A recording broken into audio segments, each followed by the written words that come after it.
আজ বেলা ৫ ঘটিকায় নবীনগর যুবসংঘ যাত্রাবাড়ি থানা স্বেচ্ছাসেবক দলের আহ্বায়ক দ্বীন ইসলামের সভাপতিত্বে উঠান বৈঠক করেন ঢাকা ৫ আসন সংসদ সদস্য পদপ্রার্থী আলহাজ নবীউল্লাহ নবী। মিটিংয়ের পর সন্ধ্যা ৭টায় পুবালী এলাকা অব দ্য কলোনিতে উঠান বৈঠক, গণসংযোগ ও লিফলেট বিতরণ করেন ৫০ নম্বর ওয়ার্ড বিএনপি। উপস্থিত ছিলেন বিএনপির নেতা আলমগীর হোসেন, মোস্তাফিজুর রহমান, নকিব, তারেক এবং ওয়াসিম সহ অনেকে। কিচ্ছু নাই, নতুন করে আবার সংকট হয়েছে গ্যাসে।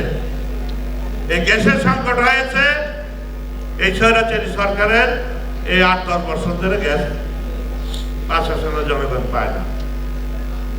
অথচ এই গ্যাস সেই চট্টগ্রাম থেকে এই আমাদের ৫ আসনের উপর দিয়ে সারা বাংলাদেশে গিয়েছে।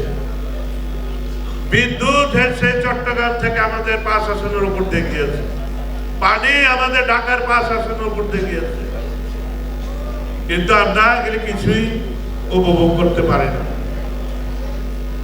যারা এই ১৮ বছর ক্ষমতা ছিল, যে নতুন করে সংকট হয়েছে গ্যাস, পানি, বিদ্যুৎ, এই সমস্যা ইচ্ছা করলে তারা সমাধান করতে পারত।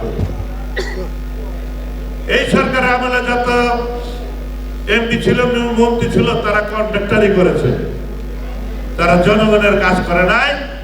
তারা এই গ্যাস বোতলজাত করে তারা ব্যবসা করেছে। তারা ভারতের সাথে চুক্তি করে গ্যাস পাচার করে দিয়েছে আওয়ামী লীগের সরকার, শেখ হাসিনা। আমাদের বাংলাদেশে যে গ্যাস মজুদ আছে, আমরা বিনা পয়সা গ্যাস পাওয়ার কথা, আর এখন আমরা গ্যাসের বিল দিয়ে আমরা গ্যাস পাই না, পানি পাই না। যাক, এগুলি সময়ের ব্যাপার, ধৈর্য ধরেন।